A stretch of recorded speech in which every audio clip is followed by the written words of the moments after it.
Dussehra special Ganga स्नान पर गंगा की कहानी, धार्मिक कथा। दशहरे के पावन अवसर पर गंगा स्नान का विशेष महत्व है। माना जाता है कि इस दिन गंगा में डुबकी लगाने से सभी पाप धुल जाते हैं और मोक्ष की प्राप्ति होती है। गंगा नदी केवल एक जलधारा नहीं है, बल्कि ये भारतीय संस्कृति और धर्म में एक देवी के रूप में पूजी जाती है। इनकी कहानी अत्यंत रोचक और पौराणिक है, जो हमें धर्म, तपस्या और मोक्ष के महत्व को समझाती है। गंगा अवतरण की कथा।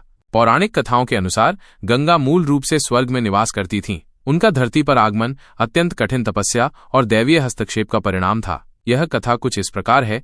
बहुत समय पहले अयोध्या में राजा सगर नाम के एक प्रतापी राजा थे। उनके 60,000 पुत्र थे। एक बार राजा सगर ने अश्वमेध यज्ञ का आयोजन किया। यज्ञ के लिए छोड़े गए घोड़े को देवराज इंद्र ने चुराकर कपिल मुनि के आश्रम में छुपा दिया। राजा सगर के पुत्र घोड़े की तलाश करते हुए कपिल मुनि के आश्रम पहुंचे और उन्हें घोड़ा वहां मिला। क्रोधित होकर उन्होंने कपिल मुनि को चोर समझा और उन पर आक्रमण करने का प्रयास किया। कपिल मुनि अपनी तपस्या में लीन थे और उनके क्रोधित होने पर उनकी दिव्य दृष्टि से राजा सगर के 60,000 पुत्र जलकर भस्म हो गए। उनकी आत्माएं मोक्ष प्राप्त किए बिना भटकने लगीं।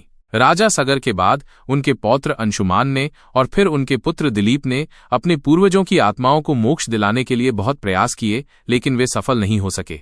अंततः राजा दिलीप के पुत्र भागीरथ ने अपने पूर्वजों को मोक्ष दिलाने का संकल्प लिया। उन्होंने ब्रह्मा जी की कठोर तपस्या की ताकि वे गंगा को पृथ्वी पर अवतरित होने के लिए मना सकें। ब्रह्मा जी भागीरथ की तपस्या से प्रसन्न हुए और उन्हें वरदान दिया कि गंगा पृथ्वी पर आएंगी। किंतु ब्रह्मा जी ने भागीरथ को बताया कि गंगा का वेग इतना तीव्र होगा कि पृथ्वी उसे सहन नहीं कर पाएगी, इसलिए गंगा के वेग को संभालने के लिए किसी को तैयार करना होगा। तब भागीरथ ने भगवान शिव की कठोर तपस्या की। भगवान शिव भागीरथ की तपस्या से प्रसन्न हुए और उन्होंने गंगा के वेग को अपनी जटाओं में धारण करने की सहमति दी। जब गंगा स्वर्ग से पृथ्वी पर उतरी तो भगवान शिव ने उन्हें अपनी विशाल जटाओं में समेट लिया, जिससे उनका वेग नियंत्रित हो गया और वे शांत धारा के रूप में पृथ्वी पर बहने लगी। भागीरथ गंगा को अपने पीछे पीछे ले गए, जहां उनके पूर्वजों की अस्थियां थीं। गंगा के पवित्र जल के स्पर्श से राजा सगर के 60,000 पुत्रों को मोक्ष की प्राप्ति हुई और वे स्वर्ग लोक को चले गए।